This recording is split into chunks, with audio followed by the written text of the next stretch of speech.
మాకు విశాఖపట్నం వెళితే సముద్రం కన్నా ముందు జ్ఞాపకం వచ్చే వ్యక్తి నరసింహరావు సార్. మాకు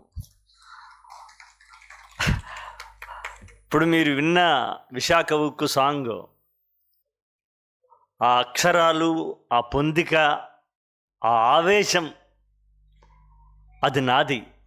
కానీ దానికి ఆ విషయమనే రక్తదానం చేసింది నరసింహరావు గారు.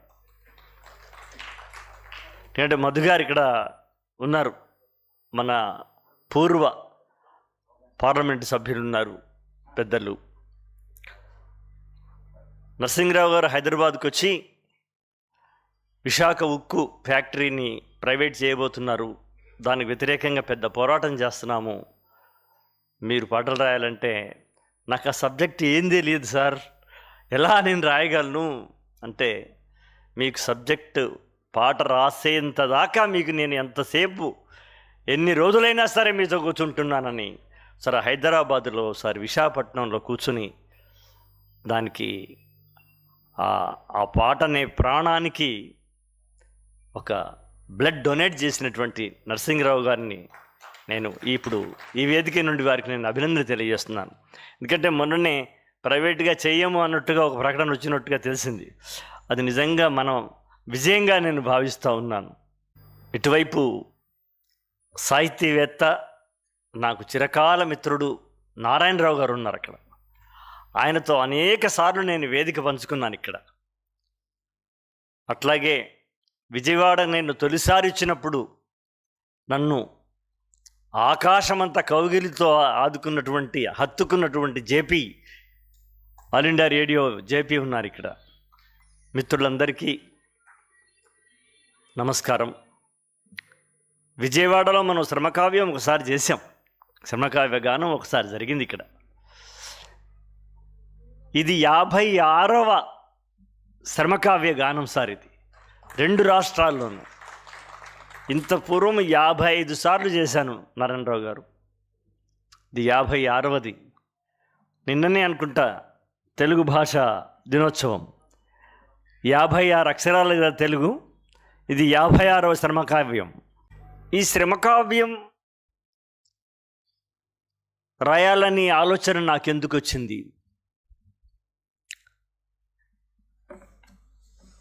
దీంట్లో నన్ను విమర్శించేటువంటి అవకాశం కూడా ఉంటుంది. కానీ నేను ఒక సుదీర్ఘమైన ప్రయోజనాన్ని ఆలోచించి కొన్ని పౌరాణిక ప్రతీకలను నేను వాడుకుంటూనే ఈ శ్రమకావ్యాన్ని నేను రచించడం జరిగింది. దాదాపు ఇది 56 సార్లు చదవడం, ఈ పుస్తకాలన్నీ కూడా అయిపోయినాయి, మళ్ళీ 2వ ప్రింట్కి రాబోతూ ఉంది. ఇది రామాయణం అంటే, ఆయనం అంటే ప్రయాణం, రాముడి యొక్క ప్రయాణం రామాయణం, శ్రమ యొక్క ప్రయాణం శ్రమాయణం. రాముడు ముందువాడు అనుకుంటే, ఇంకా పూర్వం వెళ్ళి విష్ణువు ముందువాడు అనుకుంటే, నా ప్రశ్న ఏంటంటే, విష్ణువు పెట్టుకున్న కిరీటం మాత్రం విష్ణు తయారు చేయలేదు, ఒక కంసాలనే శ్రామికుడు తయారు చేశాడు. శంకరుడే మొదటివాడు అనుకుంటే, ఆయన చేతిలో ఉన్న డమరుకాన్ని, ఆ చర్మ వాయిద్యాన్ని మాత్రం శంకరుడు తయారు చేసినట్టు ఎక్కడ దాఖలా లేదు. అంటే శ్రమ ఉంది ముందు. శ్రమ 2 రకాలు. ఒకటి బౌద్ధిక శ్రమ, మేధాశ్రమ. ఒకటి శారీరక శ్రమ. ఈ పోడియంలో మీకు, ఈ పోడియాన్ని చూసినప్పుడు మీకు దీని ఆకారం కనిపిస్తూ ఉంది, కానీ ఇందులో 2 ఉన్నారు. ఈ పోడియాన్ని ఇలా తయారు చేయాలనేటువంటి ఒక మేధాజీవి ఉన్నాడు, ఒక ఇంజనీర్ ఉన్నాడు. దాన్ని కార్యరూపంలో దాల్చిన ఒక వడ్రంగి ఉన్నాడు. ఈ చెయ్యి నేను ఇట్లా పెట్టుకున్నప్పుడు మేధావి యొక్క ఆ బ్రెయిన్ చైల్డ్ కనిపించినట్టు వడ్రంగి యొక్క చెమట చల్లదనం కూడా నాకు ఇక్కడ కనిపిస్తూ ఉంటుంది. మీరు ఏది తీసుకున్నా సరే శారీరక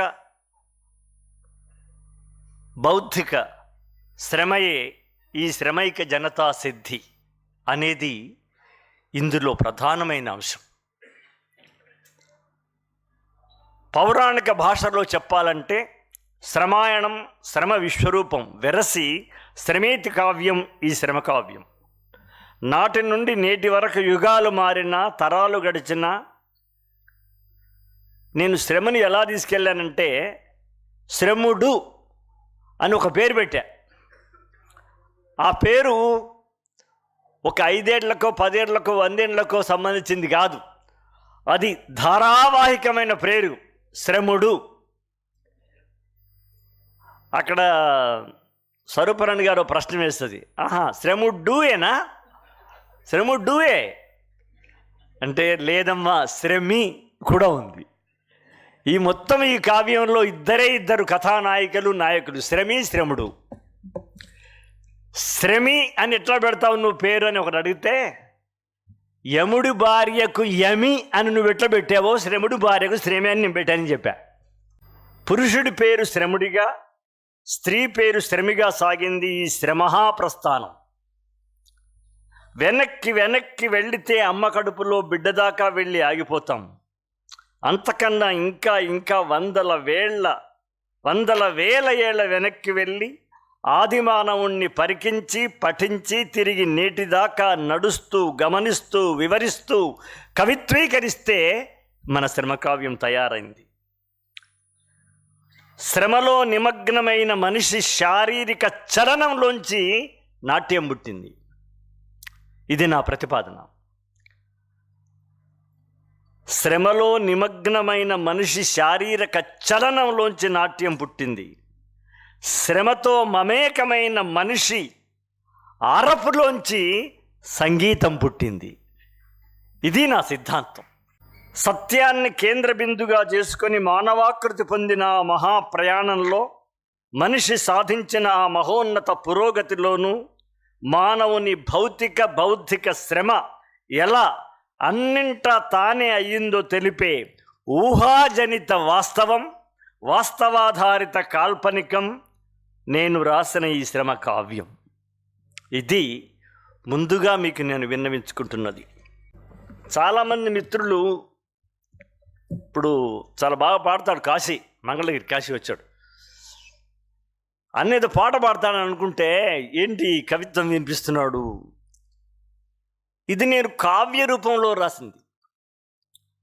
దీనికన్నా ముందు పట్ట పట్ట పట్ట పట్ట పట్ట పచ్చమట్ట బొట్లు తాళాలై పడుతుంటే కరిగి కండరాల నరాలే స్వరాలు కడుతుంటే పాట పనితో పాటే పుట్టింది, పని పాటతోటే జత కట్టింది. ఇది ఎప్పుడో రాసిన పాట. ఒక పని మాత్రమేనా, పాట మాత్రమేనా పని నుంచి పుట్టింది? సమస్తం శ్రమలోంచి వచ్చిందనే ఒక కాన్సెప్ట్, ఒక కేంద్ర బిందువును ఆధారం చేసుకుని ఈ కావ్యం రాయడం జరిగింది. పరికరాలు పుట్టించిన తెలివి కష్టజీవిది, పనినొక సంస్కృతి చేసిన ఘనత కష్టజీవిది, కష్టజీవులందించిన శ్రమ సంస్కృతి మనది.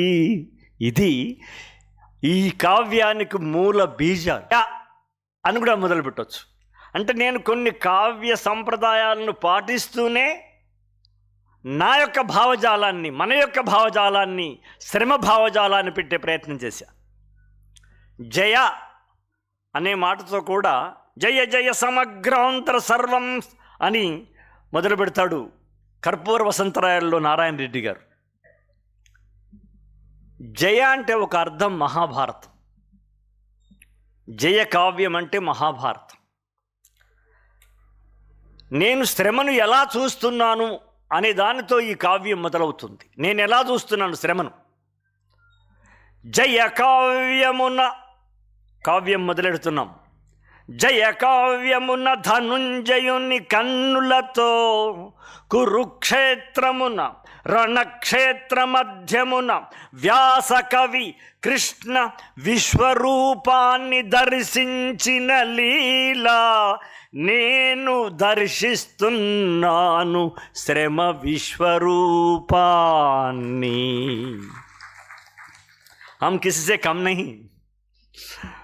విశ్వరూపమే మహారూపమైనప్పుడు శ్రమ అంతకన్నా పెద్ద విశ్వరూపం. అట్లా చూస్తున్నాను నేను. రణక్షేత్రమున వ్యాస కవిర్షి కృష్ణ విశ్వరూపాన్ని దర్శించిన లీల నేను దర్శిస్తున్నాను శ్రమ విశ్వరూపాన్ని. అలాగే పల్లె కవి పద పదమ్మున కవితామృతము వెదజల్లు కవి పోతన్న రేపల్లె తల్లి యశోద నేత్రాలతో గోపాల బాలుని నోట 14 భువన భాండాలను చూసిన తీరు నేను చూస్తున్నాను శ్రమ స్వయంభూ భువన భాండంబు. సిద్ధార్థుడు అర్ధరాత్రి అంతఃపురాణతన హంసతూలికా తల్పాన అటు కదలి ఇటు కదలి భార్య బిడ్డల వదలి రాచనగరున తన కంట దుఃఖ వైవిధ్య దృశ్యాలు కాంచినటుల నేను కనుచున్నాను శ్రమ సహస్రానేక వైవిధ్య దృశ్యాలు. శ్రీ శ్రీ మహాకవి మహాప్రస్థాన నిర్మాణ క్షణుడు కాకమునుపే తన చిరదీక్షా శిక్షా తపస్సమీక్షణలో నగ్న భయోద్విగ్న సత్యోద్వేగ సాక్ష్యాల్ని వీక్షించినట్టు నేను వీక్షిస్తున్నాను శ్రమ ప్రస్థానాన్ని శ్రమ ప్రస్థానాన్ని. జ్ఞానపీఠి నారాయణ రెడ్డి గారు.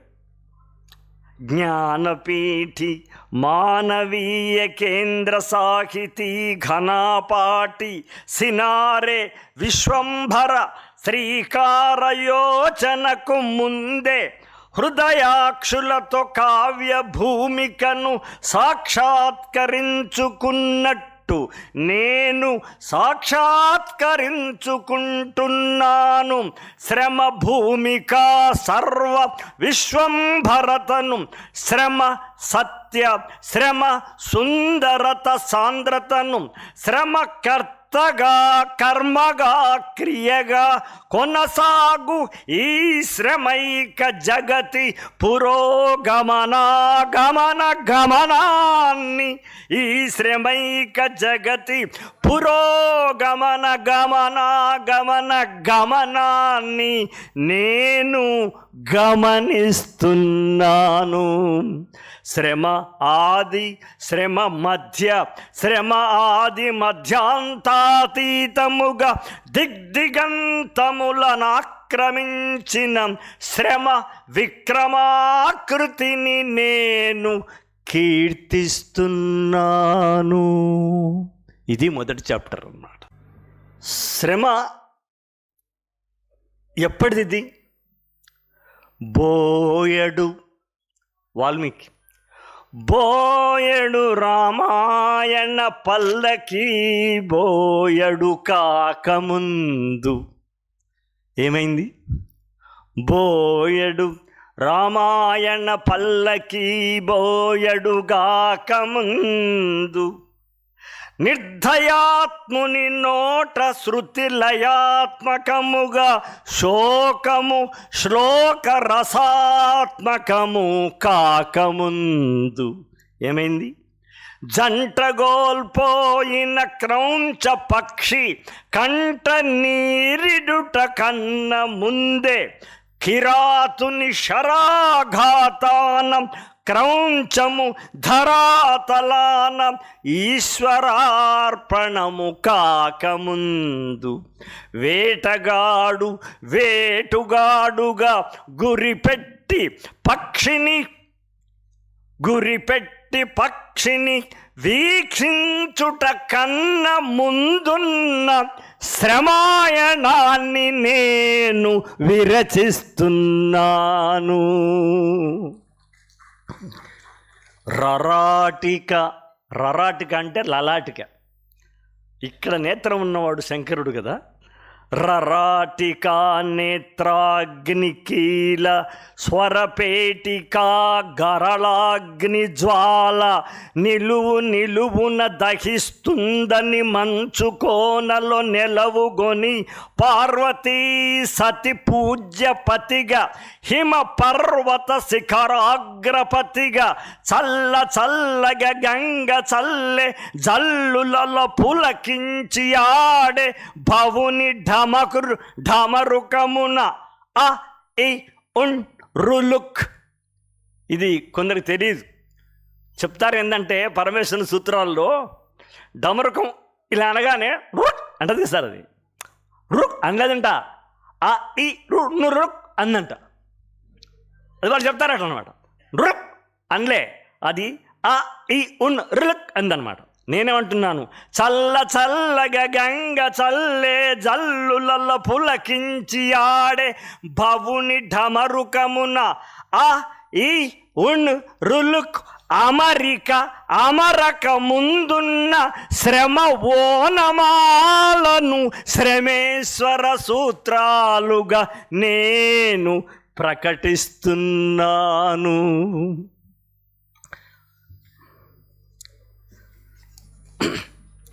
సామవేదము, సంగీతం సామవేదం నుంచి వచ్చిందని ఒక మాట.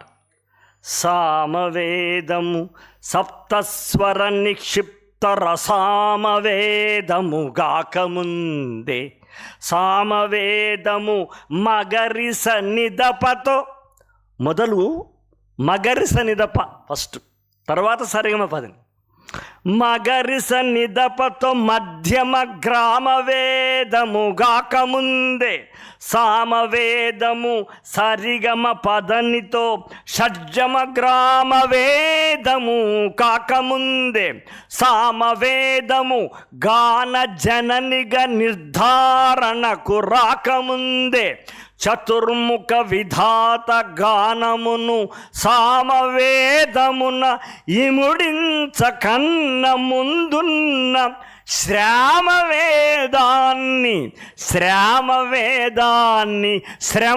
సామవేదాన్ని నేను ప్రవచిస్తున్నాను.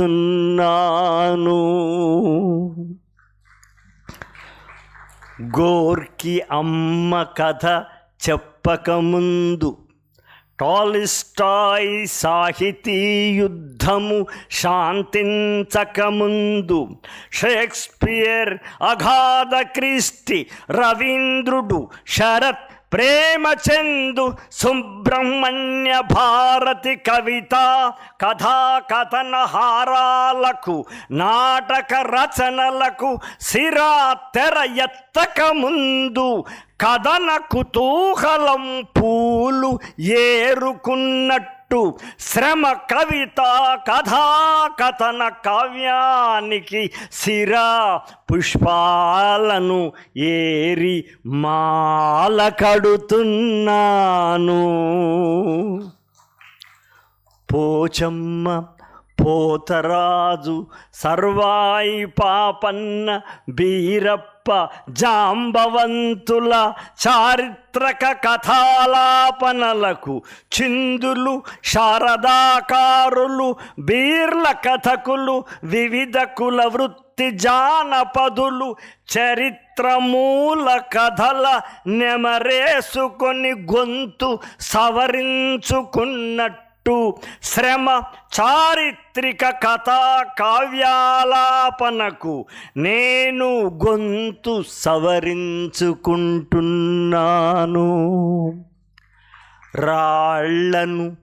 రాళ్లను కరిగించగల కళ, వర్షాలను కురిపించగల కళ, కన్నీళ్లను పలికించగల కళ, దీపాలను వెలిగించగల కళ, శంఖాలను పూరించగల కళ, సమరాలను ఉరికించగల కళ, నాద కళనొకదాని నిమ్మని సురదొర బ్రహ్మని అడగకన్న ముందున్న శ్రమ కళా పూర్ణోదయాన్ని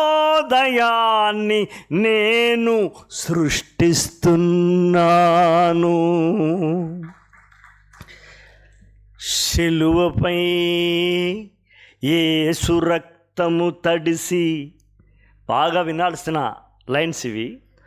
శిలువపై యేసు రక్తము తడిసి, క్రైస్తవము ఒక మతము కాకన్న ముందు, మహమ్మద్ పవిత్ర ప్రవ్యక్తమై ఇస్లాము మతము రాకన్న ముందు, హిందూ జీవన సంస్కృతి హైందవ మతము అవకన్న ముందు ఉన్న ఏకైక శ్రమైక మతాన్ని నేను ప్రకటిస్తున్నాను.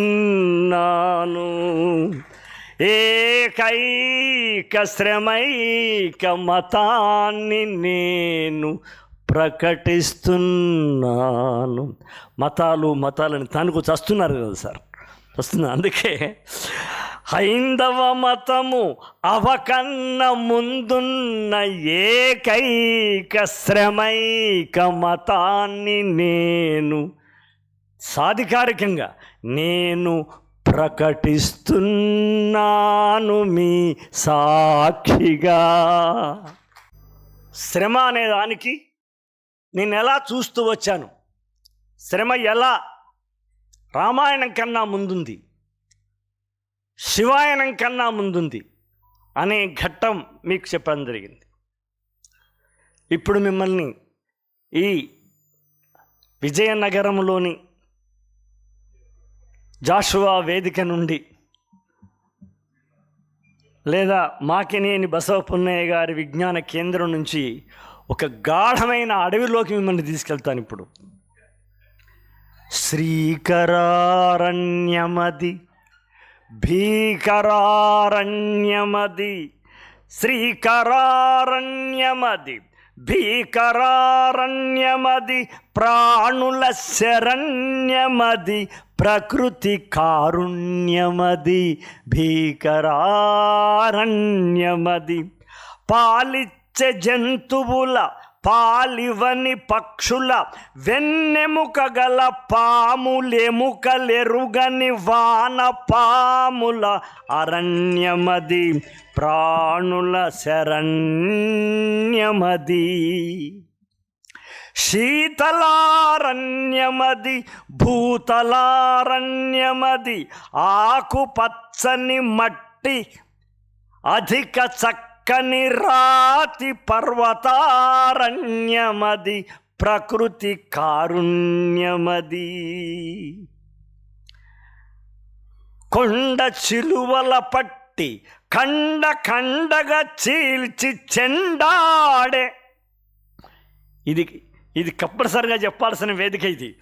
కొండ చిలువల పట్టి ఖండ ఖండగా చీల్చి చెండాడే, ఎర్రెర్ర గండు చీమల దండు దండి దండకారణ్యమిది. కొండ చిలువల పట్టి కండ కండలు చీల్చి చెండాడు, ఎర్రెర్ర గండు చీమల దండు దండి దండకారణ్యమది, అగ్నిపూ దండకారణ్యమది.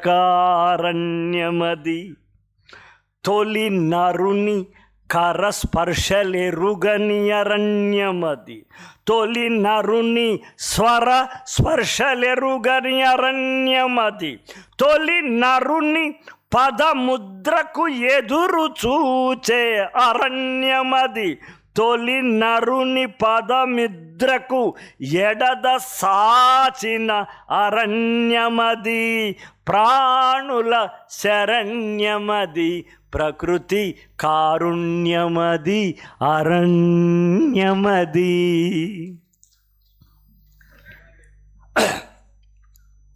స్తన్యజాతి జంతువుల కణతలలో గల కనులు. జంతువుల్లో స్తన్యజాతి ఉంటుంది.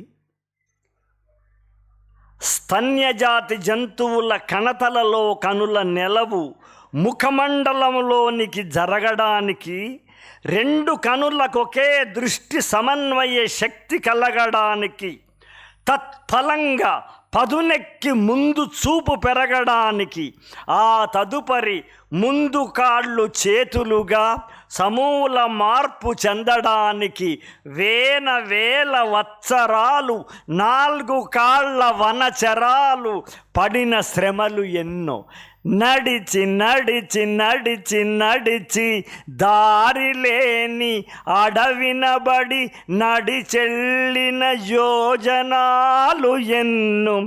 ఆ శ్రమలో కలిగిన ప్రయోజనాలు ఎన్నో, యోజనాలు ఎన్నో, శ్రమలో కలిగిన ప్రయోజనాలు ఎన్నో.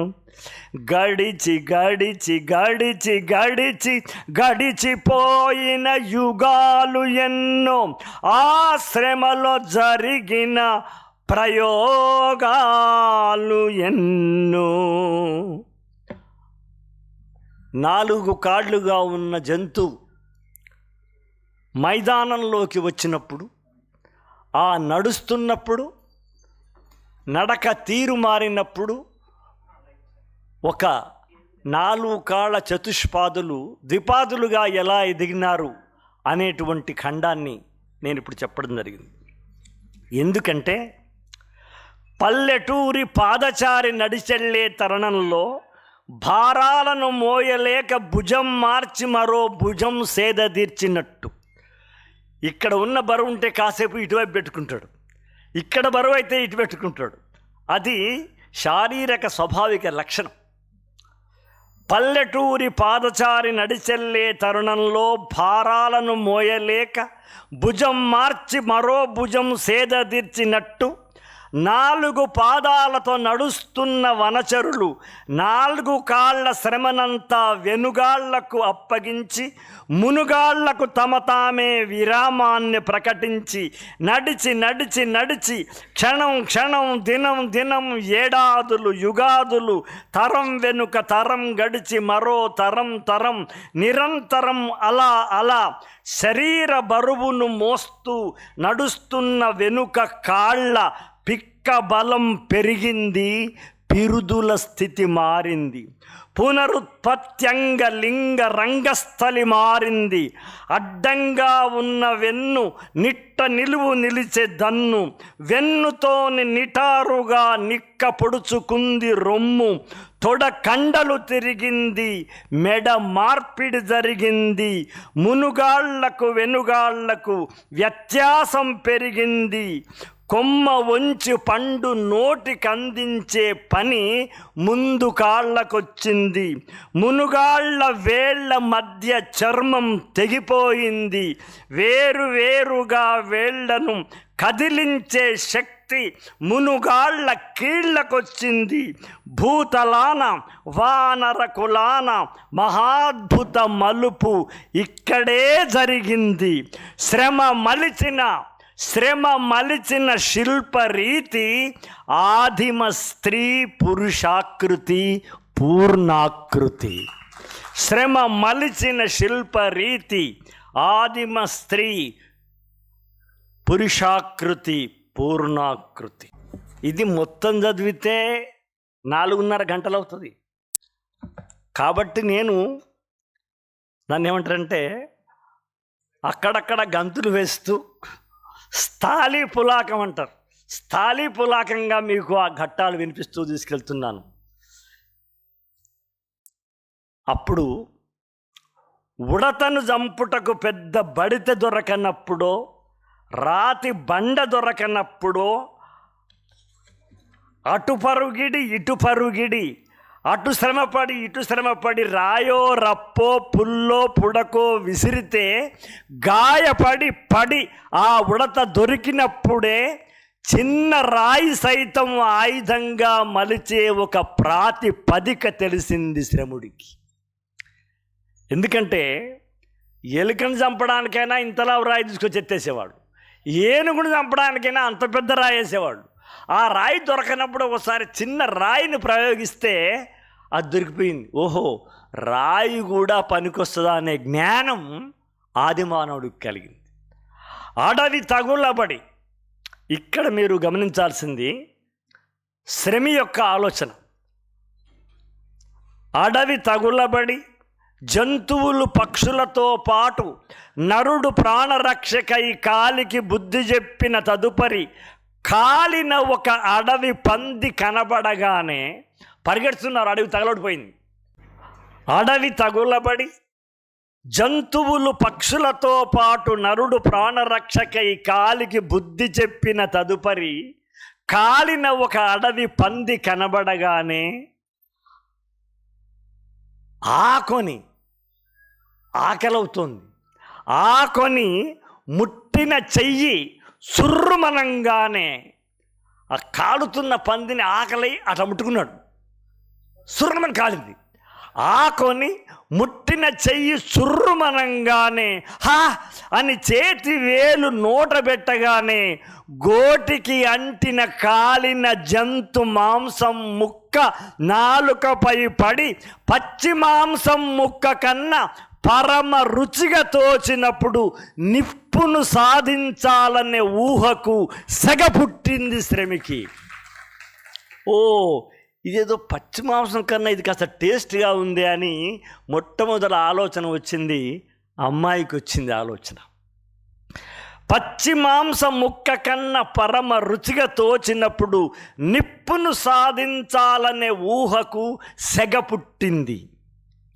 కారు చిచ్చులో కన్న నిప్పు, వానకారు మబ్బులలో కన్న నిప్పు, కటిక చీకటిని త్రుటి కాలము కనుదూరము చేసే నిప్పు, ఆ నిప్పే అరణ్యాన్ని కాల్చేసిన ఆ నిప్పే తొలి మానవ మెదడులో భావ దారిద్ర్య అరణ్యాన్ని మెల్లమెల్లగా కాల్చివేసి మనసు పొరలలోన వెలుగు పొగను ప్రసారించింది. ఆ నిప్పు పిలిచితే రావలే, ఆ నిప్పుకు అధిపతి కావలే, ఆ నిప్పు సొంతము కావలే. రాతి యుగ మానవుని మెదడున రాజుకొనే యోచనగా నిప్పు అహోరాత్రులు రాతి మనిషిని అంటుకొని వెంటాడే నిప్పు. నిప్పు కోసం ఎన్ని తిప్పలు పడెనో శ్రముడు, నిప్పు కోసం ఎన్ని ముప్పులు పొందెనో శ్రమి. ఏళ్లకేళ్ళు అడవి నిప్పును తెచ్చుకొని కాపాడుకున్నా నిప్పును పుట్టించే యోచన మరవలేదన్నడు శ్రముడు. మబ్బు మబ్బు కరుసుకుంటే మింటిలోన మెరపు నిప్పు, రాయి రాయి ఒరుసుకుంటే రవ్వల రూపములో నిప్పు, కొమ్మ కొమ్మ రాసుకుంటే కోనలోన కొరవి నిప్పు, కొమ్మ కొమ్మతో మరి కొయ్య కొయ్యతో కర్ర కర్రతో రాసి చూస్తే కొయ్య కొయ్యతో రాసి చూస్తే కొరత లేని కొత్త నిప్పు. నిప్పు సొంతం చేసుకున్న శ్రమకు దొరికింది తన సహచరుడు శ్రముని మెప్పు, ముసిగేసిన దూర దూర వలపు నిప్పు. ఇలా నిప్పును సాధించుకున్నది శ్రమి. జరుగుతూ ఉంది కాలం. ఇక్కడ దాకా నేను మా బాబు అమెరికాలో ఉన్నప్పుడు ఇక్కడ సినిమా వాళ్ళు నన్ను ఈ కావ్యం రాయనిస్తలేరని ఒక 3 నెలలు సెలవు పెట్టుకుని అమెరికా వెళ్ళా. ఇప్పుడు మీకు చెప్పిందంతా నేను ఇది అమెరికాలో మా బాబు ఇంట్లో రాశా. ఒక దగ్గర నా మనస్సు ఆగిపోయింది, మేధస్సు పనిచేయడం మానేసింది.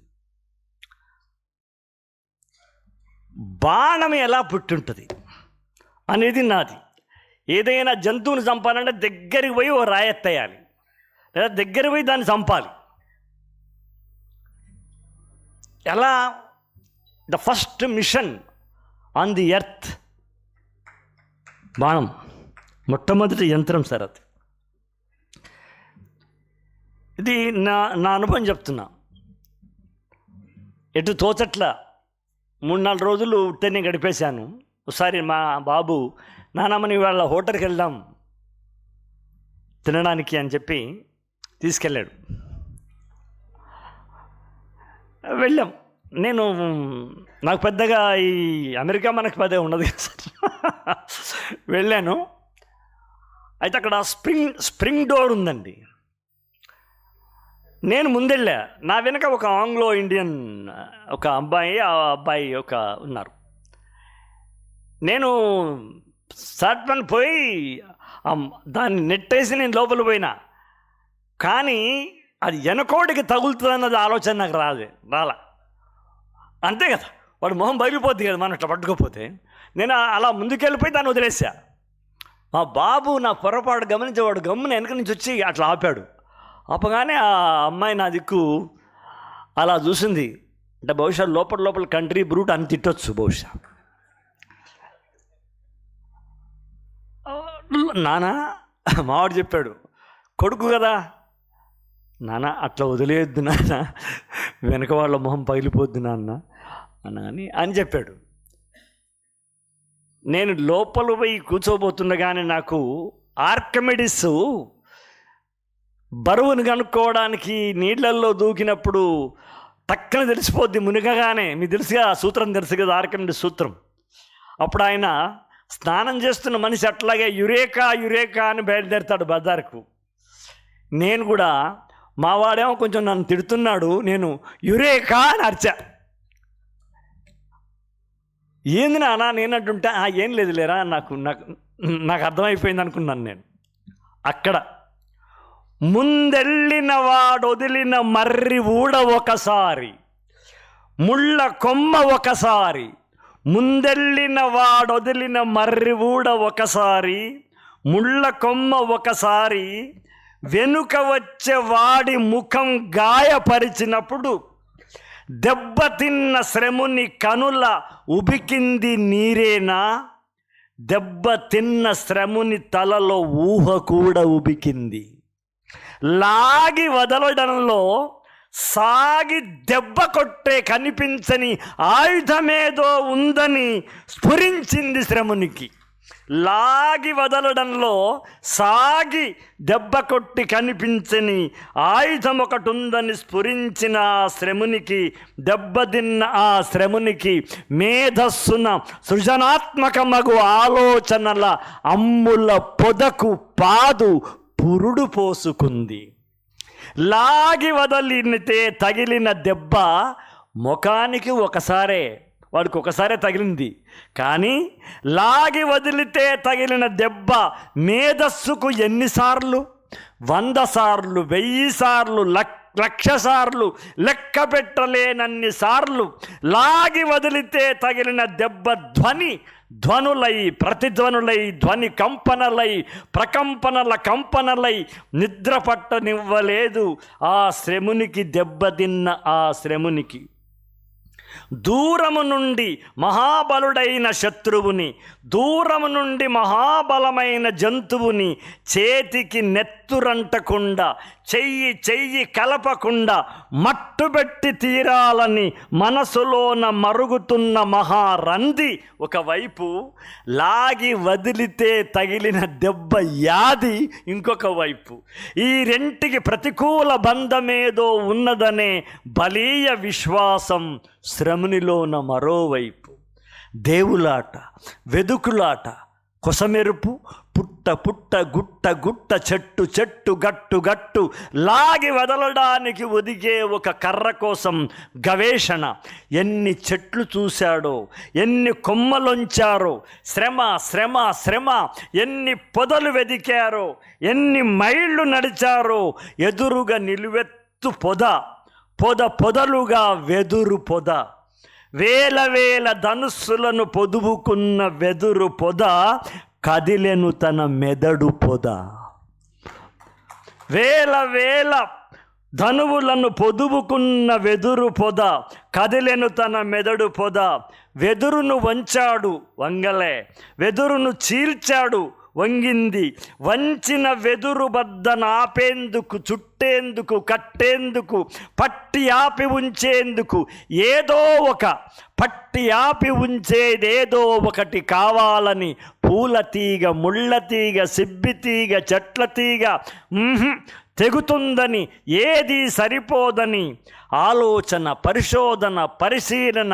లాగితే సాగాలి, తిరిగి యథాస్థితికి రావాలి. లాగితే సాగాలి, తిరిగి యథాస్థితికి రావాలి. తను తిని వదిలిన చర్మం, ఎంత కొరికినా సాగి తెగని చర్మం, ఎంత నమిలినా తెగక సాగిన చర్మపు నరం, నరం నారిగా మలిచి వెదురు నుంచి బిగించి ధనువుగా నిర్మించి దృఢమగు పుల్ల చివర చెకుముకి రాయిని చెక్కి ములుకులుగా తగిలించి ములుగర్రలాగా ములు పుల్ల అనే బాణం పుల్ల తయారించి సంధించను మొదటి శరం. కుప్పకూలె క్రూర మృగం సాధించిరి ఆదిమ శ్రములానాడే తొలి యంత్రం. మన పూర్వజులైన శ్రములు సృష్టించిరి తొలి యంత్రం, తొలి మారణ యంత్రం, ఇంధన మెరుగని యంత్రం. సంకుల సమరం లేకనే శత్రువును కూల్చివేసి సుదూరంగా ఉండి వేట త్రుటి లోపల ముగించేసే, శత్రు కంటపడకుండా ప్రత్యర్థిని నేల కూల్చే ప్రతిభాన్విత యంత్రం.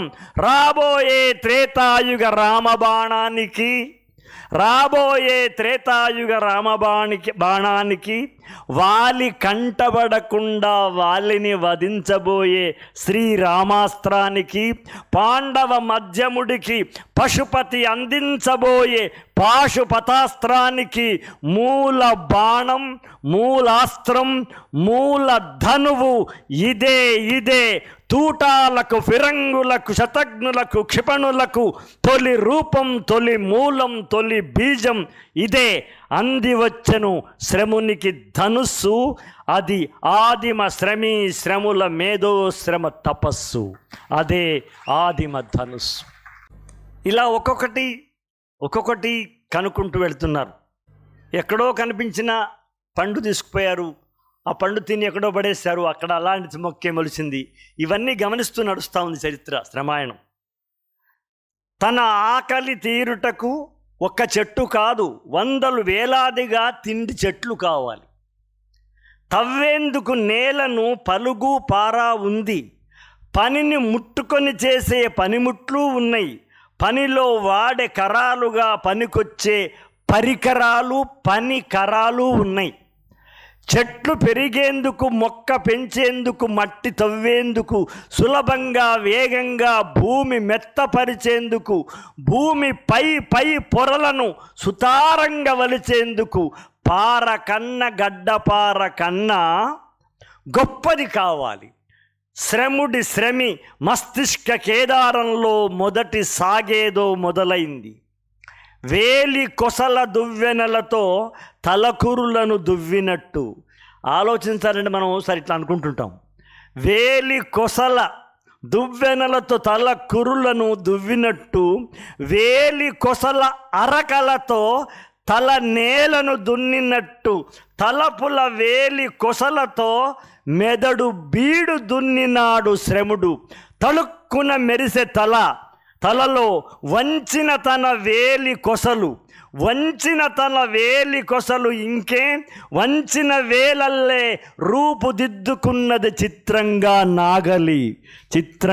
నాగలి బౌద్ధిక ఆలోచనలకు భౌతిక ఆకారమిస్తే చేతికొచ్చే నాగలి, అటు ఇటు మనుషుల పట్టి ఆపై అటు ఇటు గుర్రాల కట్టి దున్నె శ్రముడు, గింజలు చల్లుతూ వెంట నడిచే శ్రమి సహచరి, కృషీవల జీవన సహచరి, నాగలి భుజాన ఎత్తి నడిచిన తొలి బలరాముడు కృష్ణుడి అన్న కాదు శ్రముడు. తొలి బలరాముడు శ్రముడు. నాగలితో వరుస కట్టి స్వేద్యంలో పుట్టుకొచ్చే గొర్రు, కొడవలి, కురిపే, గుంటుక అవి చేతులు బదులుగా పనిచేసే పని కరాలు. నేటి మన షడ్రసోపేత భోజనాల వరాలు. తొలి పంటను పండించిన మొదటి రైతు కరాలు ఈనాటి నాగళ్ళు. ఇప్పటికి కొంచెం యాంత్రికంగా వెళుతూ ఉంది. అంటే ఇంత పెద్ద కావ్య లక్షణాల్లో కొంచెం రొమాంటిక్గా కూడా ఉండాలి సార్, ఒకటి రాయాలి. అది మా పద్ధతి. అది దీంట్లో నేను ఏం రాయను, ఇక్కడ ఏం రాసినా కూడా మధుగారు నరసింహారావు గారు ఇది అవసరమా అంటారు. కాబట్టి వాళ్ళని తప్పించుకొని రాయాలి. రాయకపోతే కవి లక్షణం కాదు. అంతే కదా నారాయణరావు గారు. రాయకపోతే కవి లక్షణం కాదు, రాస్తేనేమో రవి లక్షణం కాదు. వీళ్ళు రవులు, మేము కవులం. శ్రముడు కలిసి జీవిస్తున్నారు. ఎప్పుడు చూస్తున్నా అంటే ఒక కావ్యాన్ని ఒక పెద్ద పండితుడు గమనించినప్పుడు ఆ ఇతివృత్తం ఏదైనా సరే, ఈ కావ్య లక్షణాలను పాటించినాడా, ఈ కవికి కావ్య లక్షణాలు తెలుసా అని వేసే ప్రశ్నలు కొన్ని ఉంటాయి. ఆ ప్రశ్నలకు కూడా మనం సమాధానం చెప్పకుండానే చెప్పాలి. అది నేను ఇందులో వాడుకున్నానమ్మా. మీరు బాగా గమనించండి, మీరేమీ సెన్సార్ ఏం కాదు. ఎప్పుడు చూస్తున్నా ఇప్పుడే చూస్తున్నట్టు ఇప్పటిదాకా ఒక శారీరకమైన అందం ఉంటుంది, దానికి హృదయానికి ఒక స్పందన ఉంటుందనే ఆలోచన లేదు శ్రమలకు. అలా గడిచిపోతున్నాయి జీవితాలు. ఇన్ని పరికరాలు వస్తున్న తర్వాత ఆలోచన లోపల పదును. ఎప్పుడు చూస్తున్నా ఇప్పుడే చూస్తున్నట్టు వెన్నెలను బంగారాన్ని తోడుబెడితే పేరుకున్న గడ్డగట్టిన మీగడ పెరుగులా అనిపించింది శ్రమి. ఎట్లా ఉందంటే అమ్మాయి, వెన్నెలను బంగారాన్ని తోడు పెడితే పేరుకున్న గడ్డగట్టిన మీగడ పెరుగు శ్రమిలా అనిపించింది. ఎన్నడూ లేదు, ఈనాడే ఎందుకు అలా అనిపిస్తున్నట్టు ఒక రొమాంటిక్ ఫీలింగ్ వస్తుంది. మనిషి కవిగా మారబోతున్నాడు, చిత్రలేఖకుడుగా మారబోతున్నాడు. కాబట్టి ఓ ఫీలింగ్ వస్తాం. గట్టు తెంపుకొని వస్తున్నవి శ్రమిడిలో భావోద్వేగపు గుర్రాలు. ఈరోజు నాకేమైంది, అటు ఇటు కనిపించే ఉల్లి పొరలను చుట్టుకున్న తెల్ల రంగు రాళ్లలా ఉన్న పళ్ళతో నేనెన్నడూ కళ్ళతో చూసుకోలేని మనస్సును రంపంతో కోసినట్టు అనిపిస్తుంది. ఎందుకన్నట్టు 100 సార్లు శ్రమిని చూసినా ఇప్పుడే చూస్తున్నట్టు స్వేద రంధ్ర ద్వారాలు తెరుచుకొని వస్తున్నాయి శ్రముడిలో భావోద్వేగపు సెలయేళ్ళు. ఈ పూట నాకేమైంది, బొడ్డులో ఉన్న సుగంధం కస్తూరి మృగానికి తెలియనట్టు శ్రమి శిరోజాల నుండి వచ్చే సంపెంగ మల్లె చేమంతులకు లేని పచ్చిగా కమ్మగా వచ్చే ఈ వాసన ఈ క్షణమే ఎందుకు తెలుస్తుందన్నట్టు కాలి వేళ్ల గోరువంకల నుండి నుదురు నెలవంక దాకా ముని వేళ్లతో తడుముతుంటే మునుపెన్నడు లేని మత్తు శీతలం కమ్ముకొస్తుకుందేంటి. చందమామంత ఉండరేగు పండునెవడో ముక్కు నోరు చెవిగా చెక్కినట్టు శ్రమి ముఖం చీకటిని ఏటవాలుగా కోసి అతికించినట్టు ఎంత నల్లగా ఈమె కనుబొమ్మలు కనురెప్పలు.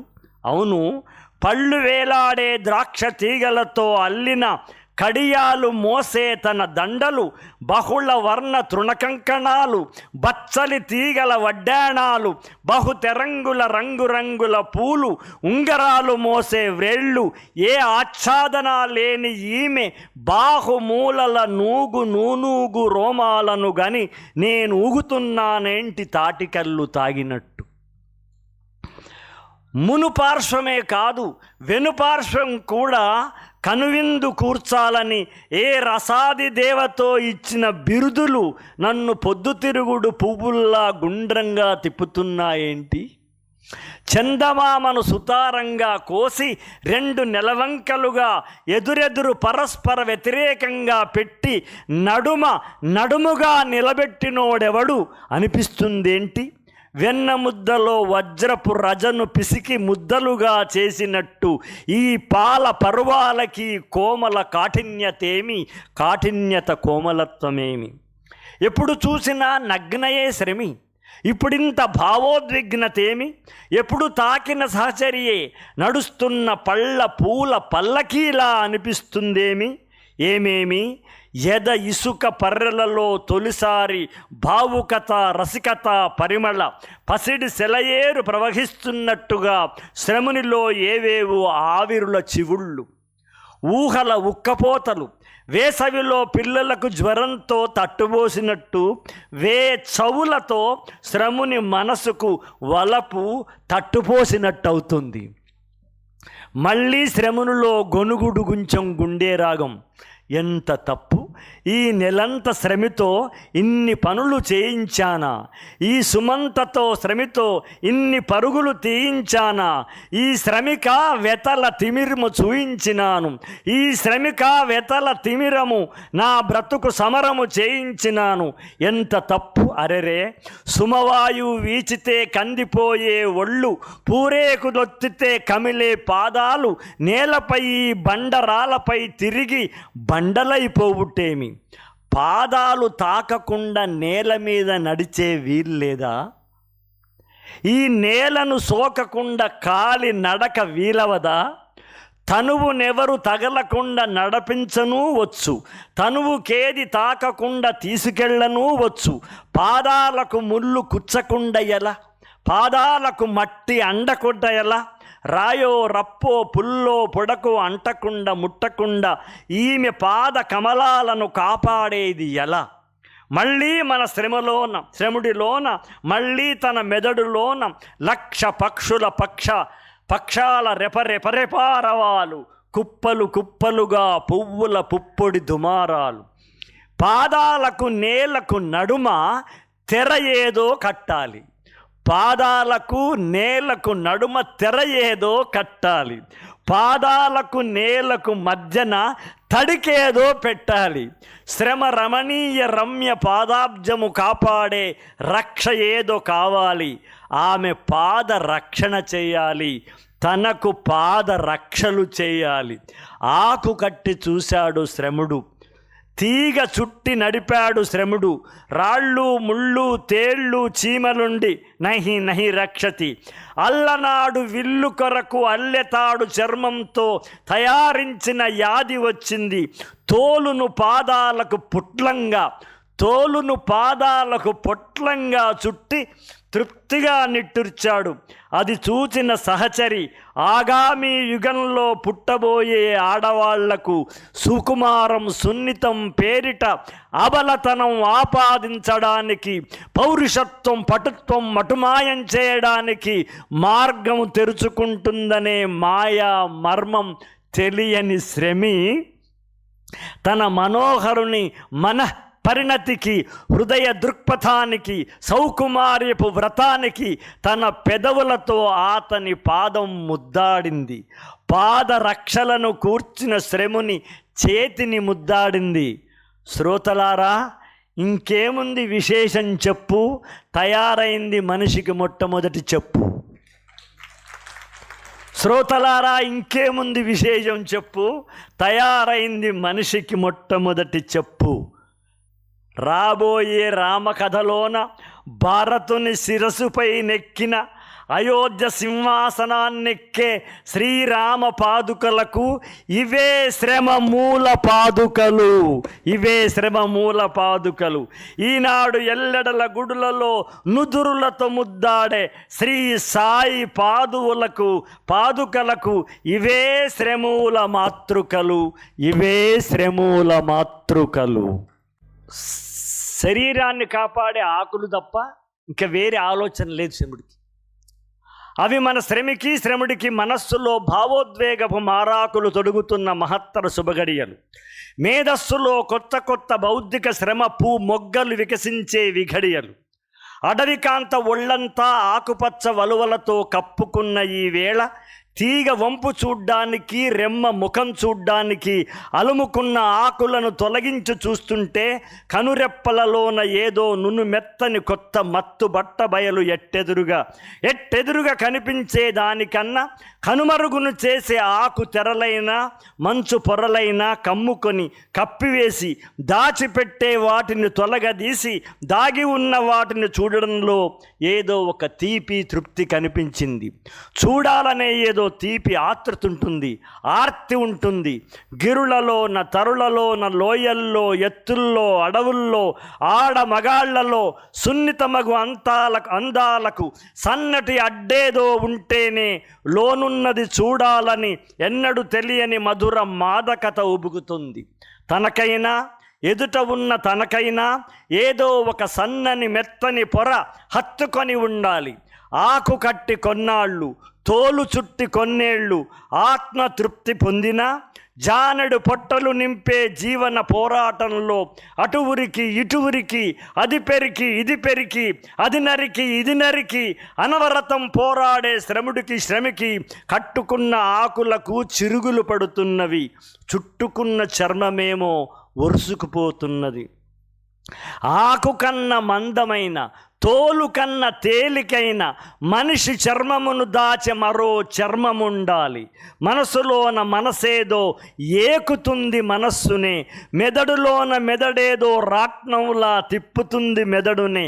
సాలీడు గూడులను ఏనాడో గమనించిన శాలిగా శ్రముడు సాలీడును తన గురువుగా ఏనాడో భావించను ప్రతిభాశాలిగా. ఏనుగులను, పందులను, జింకలను ప్రాణాలతో పట్టుకునేందుకు తీగలతో వలలల్లిన విద్య తెలుసు శ్రముడికి. ఏటికి ఎదురీది వెళ్ళే చేపలను బంధించేందుకు నారలతో వలలల్లే చాతుర్యం కలదు శ్రమికి. వలకన్నా దట్టమైన వల ఏదో అల్లాలి. రంధ్రం లేని వలకై రందిపడిరి శ్రముడు. రాత్రి పగళ్ళు రాట్నాల్లా గిరగిరా తిరుగుతున్నవి. వర్షాలు, మాసాలు, దివసాలు పురిపెడుతున్నవి మెదళ్లను. అటు ఇటు మరమగ్గంలో తిరుగుతున్న కండెలాగా కొట్టుకునే మెదడులోంచి, బౌద్ధిక శ్రమ నెగడులోంచి పుట్టుకొచ్చే రాట్నం. సిద్ధించను చే మగ్గం. గొర్రెలలో, మేకలలో కనిపించే ఉన్ని దారం. పత్తిచేల పువ్వులలో, అరటి చెట్ల ఆకులలో ఉందనిపించను దారం. నిండు సభలో ద్రౌపదికి దండాలుగా శ్రీకృష్ణుడు అందించబోయే చీరలకు 7 పొరలుగా చీరను కట్టుకున్న యువరాణుల సౌందర్య చర్మాలగుపించే పారదర్శపకు తెరగా నేయబోయే చీరలకు, అగ్గిపెట్టెలో మలిసి సర్ది పెట్టగలిగే అతి సున్నితంపు చీరలకు, ఉంగరాల నుండి సులువుగా దూర్చగలిగే చీరలకు, మూల వలువలకు నేసిల మూల విరాణమూర్తి ప్రతిభాశాలి పుట్టినాడు. నేత వృత్తి నేలబోయే ధీశాలి వెలిసింది. ఒక్కసారి ఒకే ఒక్క ద్రౌపదికి మానం కాపాడిన శ్రీకృష్ణుడు పరమాత్ముడైతే,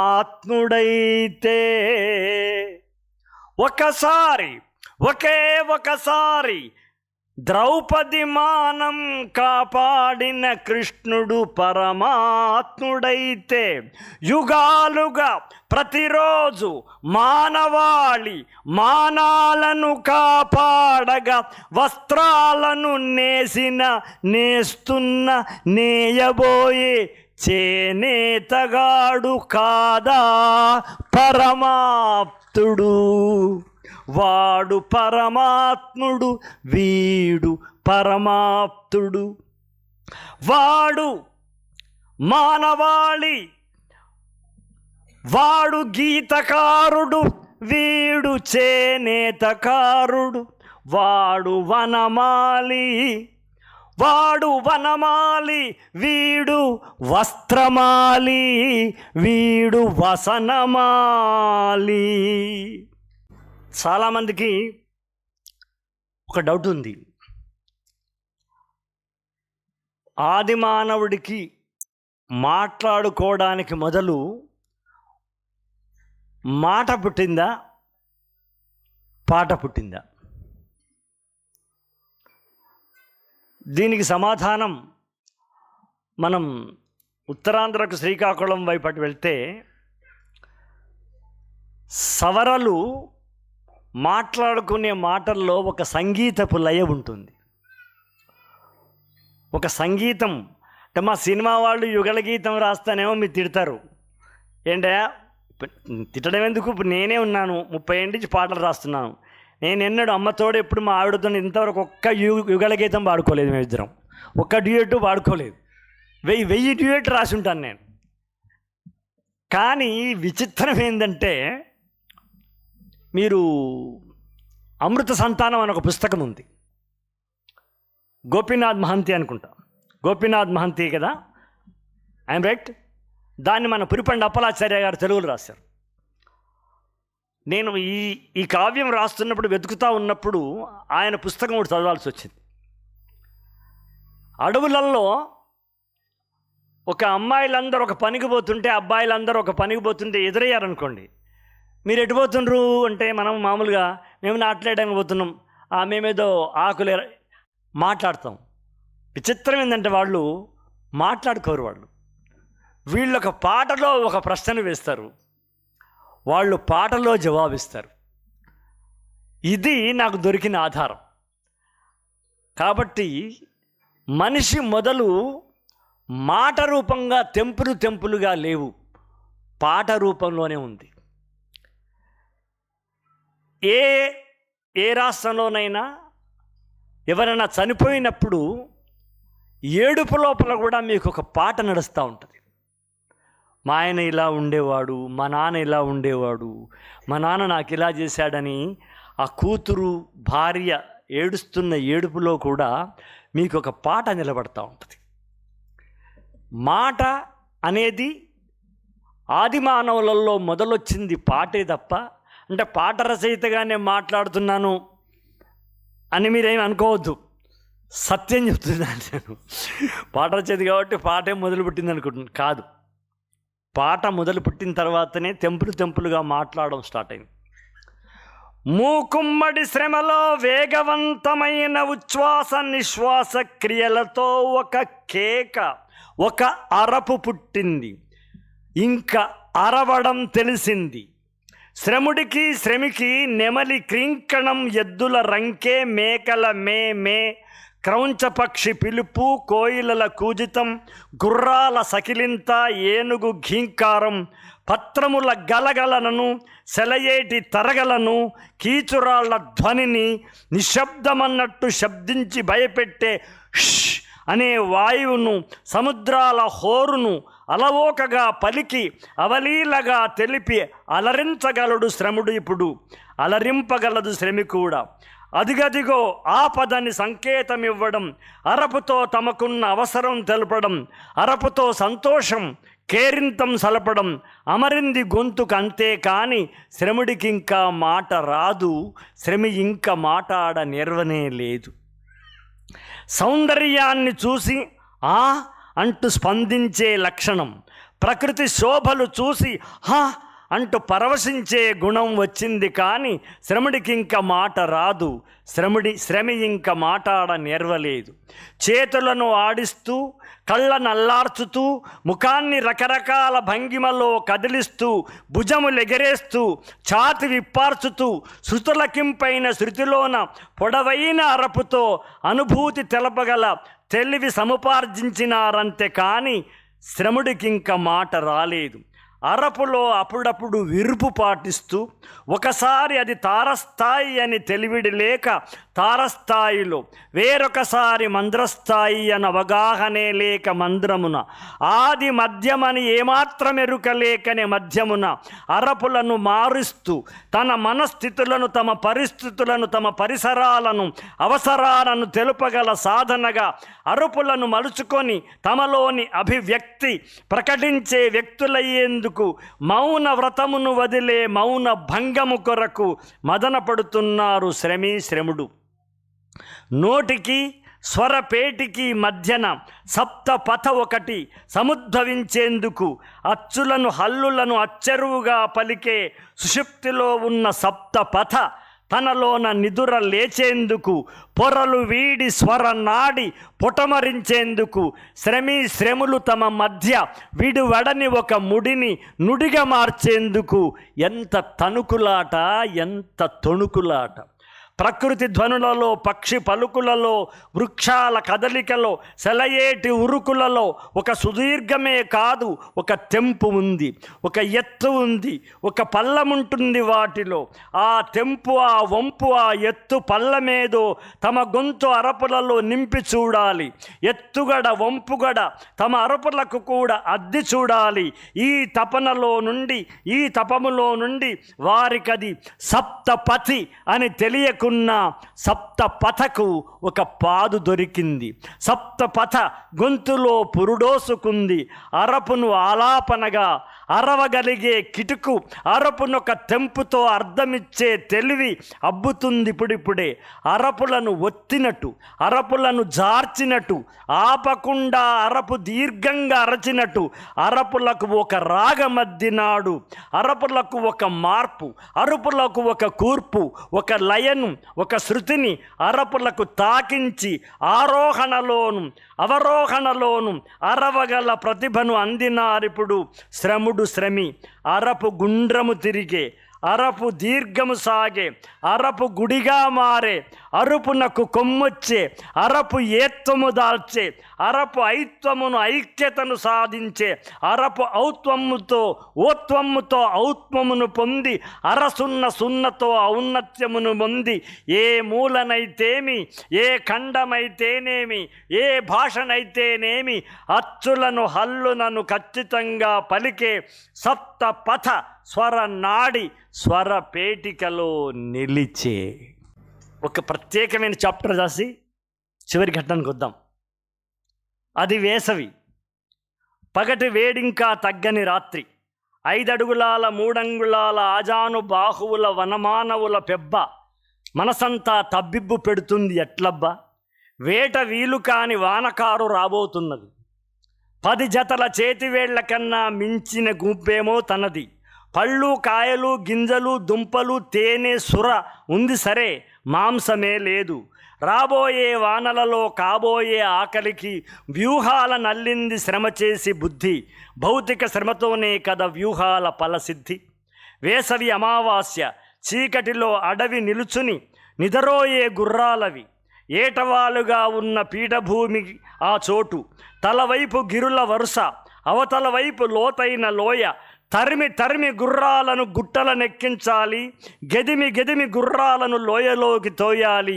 వాడకుండా కత్తి పొందాలి మాంసపు గుత్తి. పరిగెత్తించేవాళ్ళు. లోయ లోపల ఒక 100 గుర్రాలు పడి చచ్చిపోయేవి. ఆ 100 గుర్రాలను తీసుకొచ్చి గుహలో పెట్టుకునేవాళ్ళు. వానకాలం అంతా వాళ్ళకు మాంసం దొరికేది. అక్కడ ఏం జరిగిందో చెప్తా ఉన్నా. తాను ఇంకొందరు ఉన్నారు వెంట, క్షణములో ప్రతిచేత కాగడా మంట. ఒక్కసారి భగ్గుమన్న కాగడాలు చూసి గుర్రాలకు గుండెలలో పుట్టే భయం బూచి. ఇంక పరుగో పరుగు. పరిగెత్తే గుర్రాల కాళ్ళు వెంటబడి పరిగెత్తే శ్రముల కాళ్ళు. బెదరె ఉరికే గుర్రాల కాళ్ళు, బెదరగొట్టే శ్రముల కాళ్ళు. ఎగురుతున్న కాళ్ళు, ఉరుకుతున్న కాళ్ళు. గుంతలలో, ఇసుకలలో, మడుగులలో, బురదలలో, ముళ్ళల్లో, కొయ్యల్లో, వంపుల్లో, ఎత్తుల్లో, మలుపుల్లో, మూలు కాలులల్లో ధామ్మంటూ ఎగిరిపడి హుమ్మంటూ ఎగిసిపడి పడి లేచి లేచి పడి ట్లట్ల అశ్వరింకల సడి దబ్ దబ్ దబ్ దబ్ దబ్ దబ్ శ్రముల పాదాల సడి మునివేళ్లపై పరుగు మడమలతో ఒక పరుగు చేతులలో మండిపడే కాగడా వెలుగు ఉడతలు కుందేళ్లు గండు పిల్లలు అడవి గబ్బిలాలే కాదు ఎదురొచ్చే మోడులకు ఎదురొచ్చే బండలకు తాకి నెత్తురు చిమ్మె గాయాలపై తమకు ధ్యాస లేదు. పరుగెత్తే శ్రమలోన ఖండగతి ఉందా, త్రిస్రగతి ఉందా, మిశ్ర చతురస్రగతి మిళితమై ఉందా? ఏ గతి దాగుందో ఏ గతి రానుందో ఎరుకలేని పరుగు, సోయి తెలియని పరుగు. ఇప్పుడేం జరిగిందంటే కస్సుమని ఎడమ కాలులో ముళ్ళు దిగి కస్సుమని, బాగా వినండి సార్ ఇక్కడిది, కస్సుమని ఎడమ కాలున ముళ్ళు దిగి పైకి చొచ్చుకురాగా పరిగెడుతున్నారు. కస్సుమని ఎడమ కాలులో ముళ్ళు దిగి పైకి చొచ్చుకురాగా ఎడమ కాలును లేపి ఒంటి కాలున నిలిచి ఎడమ చేయితో పట్టి కుడి చేయితో ముల్లి పెరికేసుకొను వేళ నిలిచే ఆ తీరులో ఏ భంగి ముందో, ఏ శివతాండవ ముద్ర తొంగి చూస్తుందో, ఏ నటరాజు తాండవ ముద్ర తొంగి చూస్తుందో, భంగిమై నిలిచిందో ఎరుకలేని పరుగు, సోయి తెలియని పరుగు. అక్కడ నటరాజు యొక్క విగ్రహం పుట్టింది. శ్రమ ఇప్పుడు నెల తప్పింది. శ్రముడికది కనుచూపులో తెలిసింది. నాడు శ్రమి నెన్నడుము పిడికిటిలో ఇమిడేది, నేడు శ్రమి నడుము వెడల్పుగా సాగింది. వక్షస్సు పాలిండ్లుగా రూపొందిన వేళ, రూపుదిద్దుకొను వేళ, ఎదలు బరువెక్కి నడిచే వేగము తగ్గి శ్రమి నడక మారింది. శ్రమి రుచి అభిరుచులలో మార్పు కనబడుతుంది. ఇప్పటి పిల్లలకు జ్ఞాపకం ఉందో లేదో కానీ గర్భవతులు, ముఖ్యంగా అమ్మలు చెప్పాలి, గర్భవతులు, మా ఆవిడ కూడా తినంగా చూసిన, గర్భవతి అయినప్పుడు మన్ను తినటోళ్ళు సార్ కొంచెం అంతా. అది కాల్షియం డెఫిషియన్సీ వాళ్ళు తింటారట. అది నాకు డాక్టర్ చెప్పిండు. కాల్షియం డెఫిషియన్సీతో నల్ల రేగడి మండ్లు వడ్డల్లో దొరికే తినేవాళ్ళు అనమాట. అంటే మీరు కాదమ్మా, నేను మీ అమ్మ సంగతి మా అమ్మ సంగతి అంతెందుకు మా ఆవిడ సంగతి కూడా చెప్తామన్నా. శ్రమి రుచి అభిరుచులలో మార్పు కనబడుతుంది. ఆమె మన్నెందుకు తిన్నదంటే,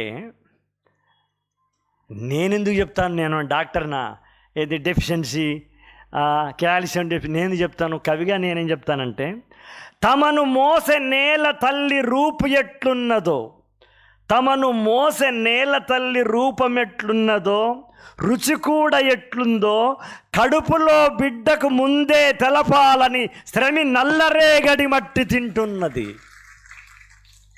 తమను మోసే నేల తల్లి రూపమెట్లున్నదో, రుచి కూడా ఎట్లుందో కడుపులో బిడ్డకు ముందే తెలపాలని శ్రమి నల్లరేగడి మట్టి తింటున్నది. తొలకరి వానలో తొలి చినుకు పడినప్పుడు పులకరించే పుడమి పరిమళం ఏమిటో, నీళ్లు వాకిట చల్లి వంగి గుండెల నిండా మట్టి వాసన పీల్చి పొట్టలో పొర్లాడే బిడ్డ శ్వాసకోశాలకు మట్టి సౌగంధాన్ని పరిచయం చేసింది తల్లి. శ్రమ ఇప్పుడు నిండు గర్భవతి, నది ఒడ్డున ఒక పాక నిర్మించుకుంది. ఇప్పుడు మనము డెలివరీ అయితే మనము లేబర్ రూమ్లోకి తీసుకెళ్తాం, అంటే మెటర్నిటీ హాస్పిటల్. అప్పుడు మెటర్నిటీ హాస్పిటల్ ఎక్కడదమ్మా ఉంది, ఒక ఆసుపత్రి ఉంది. ఏంటో చెప్తా. శ్రమ ఇప్పుడు నిండు గర్భవతి, నది ఒడ్డున ఒక పాక నిర్మించుకుంది. పారేటి నదిలోన బానంత కడుపుతో శ్రముడితో కలిసి తానాలు చేస్తుంది. ఆనాటి పురిటి గది ప్రవహించే జీవనది. నీళ్లల్లో ఆనాటి పురిటి గది ప్రవహించే జీవనది. చెరువు కుంట దిగుడు బావేదైనా పురుళ్లను పోసుకునే పుణ్యక్షేత్రాలు. వెల్లకిల పడుకున్న శ్రమ ఇప్పుడు ఒత్తిగిలి ఒకవైపు పడుకోవడానికి శ్రముని చేయూతకై ఎదురు చూస్తుంది. ఒక తెల్లవారు సమయాన గోర్కొయ్య చుక్కలు దయించే తరుణాన నిదురలో శ్రమి వెన్నుపూసల్లో కలుక్కుమని పలుగుతో పొడిచినట్టయింది. కడుపు లోపలి బిడ్డ తను వచ్చు సంకేతమిచ్చినట్టయింది.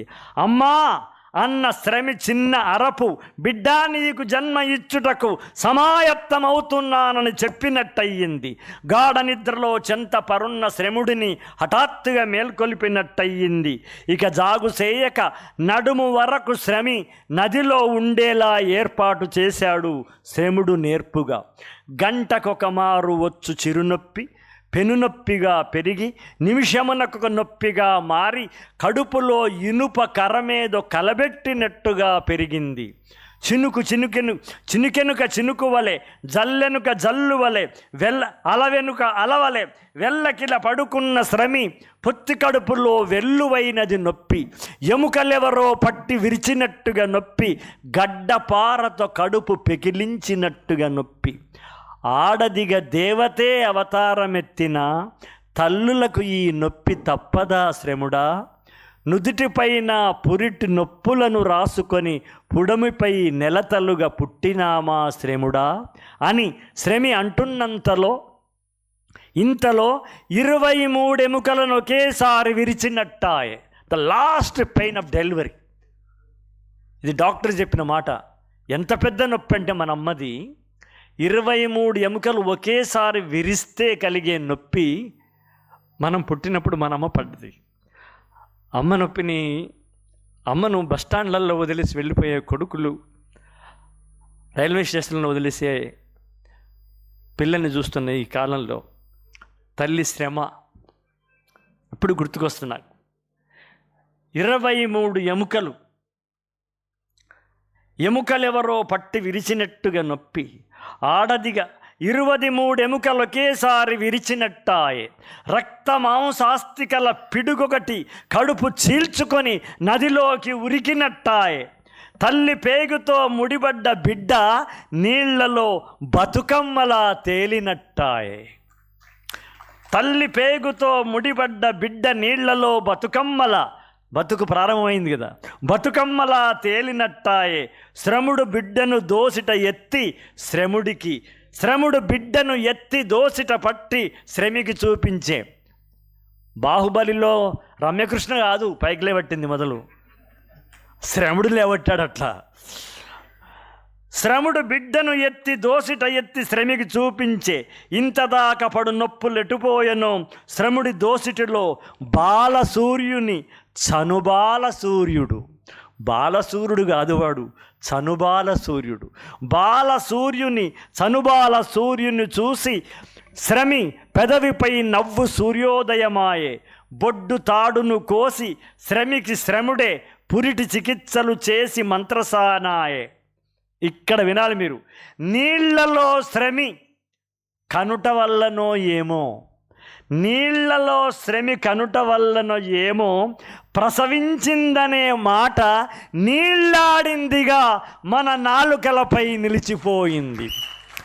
నీళ్లలో శ్రమి ప్రసవించడం వల్లనో ఏమో జనుల నాలుకపై ప్రసవించనను మాట నీళ్లాడింది అనిగా నాలుకపై నిలిచిపోయింది.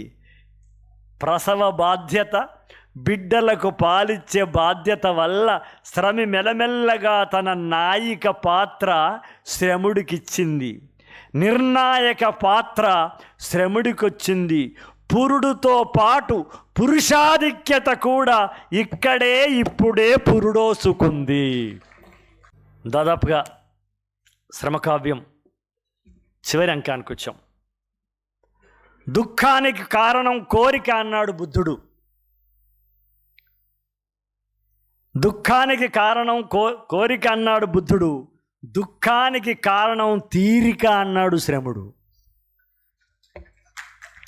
దుఃఖానికి కారణం కోరిక అన్నాడు బుద్ధుడు. దుఃఖానికి కారణం ఏం పని లేకుండా అన్ని దయ్య బుద్ధిలో వస్తాయి. పని లేని చిత్తం దయ్యాలంగడు అంటారు కదా. ఏం పనిలోనికి వచ్చేవాడి చెడు ఆలోచనలు అన్నీ పనిలేననికి వస్తాయి. లేకపోతే మనం పొద్దున పోయి సాత్విక మనకి ఎందుకు వస్తుంది సార్ చెడు ఆలోచనలు. దుఃఖానికి కారణం కోరిక అన్నాడు బుద్ధుడు. దుఃఖానికి కారణం తీరిక అన్నాడు శ్రముడు. జగత్తు మిథ్య అన్నాడు ఆది శంకరాచార్య. శ్రమను మినహాయిస్తే ఈ జగత్తు మిథ్య అన్నాడు ఆది శ్రమంకరాచార్య. సత్యమేవ జయతే, ఆ సత్యం గెలవాలంటే శ్రమేగా గతి. అందుకే శ్రమయేవ జయతి, శ్రమయేవ జగతి. నా గడంలో ఆగిపోని శ్రమ స్మరణం, నా కలం ఒక ఆరిపోని శ్రమ కిరణం. ఎందుకీ శ్రమ నాకు, ఏల ఈ శ్రమార్ద్రత సరిగమ నాకు.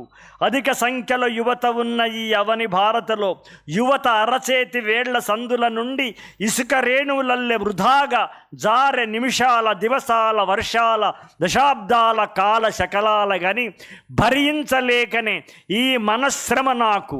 నా గుప్పెడు గుండె గుప్పిన ఈ శ్రమ వజ్రాల పుప్పొడి మజ్జువడ్డ కనుగుడ్లలో వడి. సోమరి మత్తు నలక కెలకాలని, సోమరి గత్తు కలక తొలగాలని, వెలుగు నీరై ఉబికి దృష్టి శ్రమపై నిలిపి యువత జీవించాలనే నిరంతర శ్రమ నాకు, చిరంతన శ్రమ నాకు. ఈ శ్రమ నా హృస్వరం జ్యోతి, ఈ శ్రమ పరంజ్యోతికే అపరంజ్యోతి. ఈ శ్రముల రక్తము ద్వారా తరతరాలుగా పారి ఈ తరములోన నా నరనరాలలో చేరి కణ కణము మండించు శ్రమ జన్యువులలోని శ్రమ భాస్వరం ఇది. ఆగిపోది శ్రమ, ఆరిపోది శ్రమ, ఆగది సరిగమ, ఆరిపోది మధురిమ. నా రొమ్ములో తుది శ్వాస ఉన్నదాకా, నా రుధిరమ్ములో తుది ఎర్రని ఎరుపు చుక్క ఉన్నందాకా. స్వస్తి. Thank you very much. Welcome to our YouTube channel. Don't forget to like, subscribe and share the videos.